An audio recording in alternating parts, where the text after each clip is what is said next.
سلام كمسك الختام. به نام خداوند بخشنده و مهربان. الحمد لله رب العالمین والعاقبة للمتقین والصلاة والسلام علی نبینا محمد و علی آله و اصحابه اجمعین. السلام علیکم و رحمت الله و برکاته. درس امروزه حرف ظا می باشد. برای یافتن مخرج این حرف پیش از آن الف و فتحه می گذاریم. اذ. مخرج حرف ظا این سر زبان را در بین دندانها گذاشته قفای زبان را می برداریم. اذ. حرف ظا از جمله حرف های استعلا می باشد، یعنی غفص خوانده می شود. با فتحه چنین خوانده می شود: ظا. به طرف آواز آ میل کرده می شود: ظا.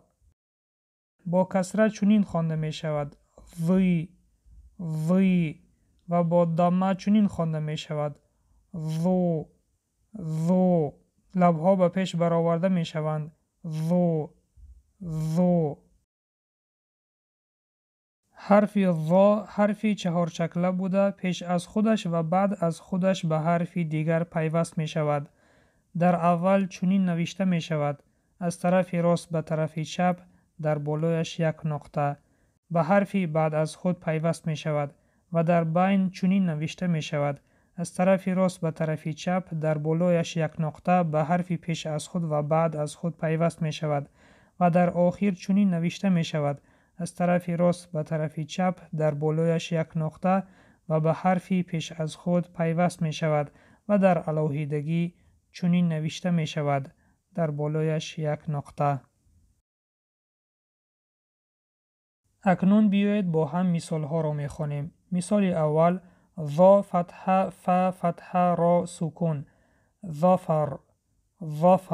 مثال بعدی: نون فتحه ظا سکون میم ضمه نظم. مثال بعدی: ظا فتحه لم سکون ف ضمه ظلف.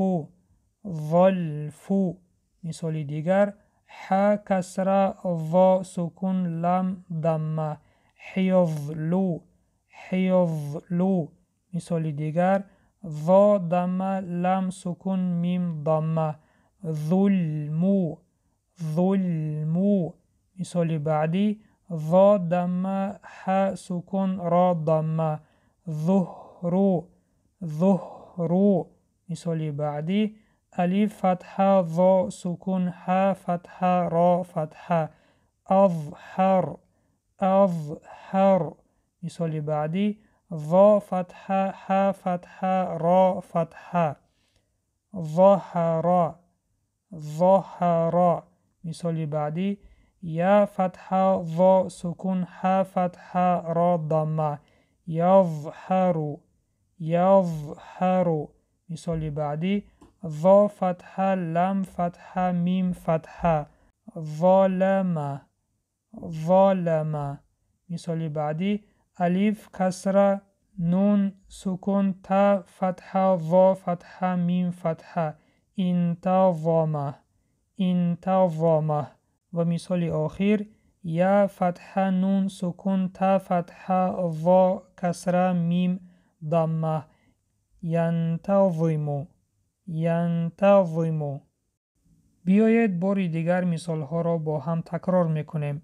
ظفر نظم ظلف حیضل ظلم ظهر أظهر ظهر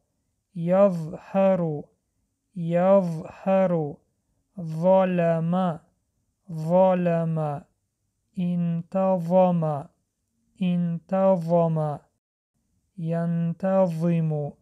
ینتظم.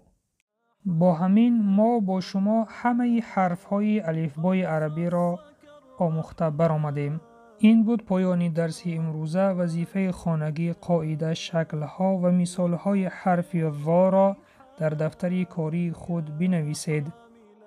سعی و کوشش کنید تا الفبای عربی را به آسانی آموخته به قرآن خوانی شروع کنید. در آخر دعا میکنیم که خداوند به شما آسان گرداند تا خواندن کتابش را تیزتر از خود کنید و این چنین دعا را در حق ما فراموش نکنید و سلام بر آن شخصانی که راهی هدایت را پیش گرفتند.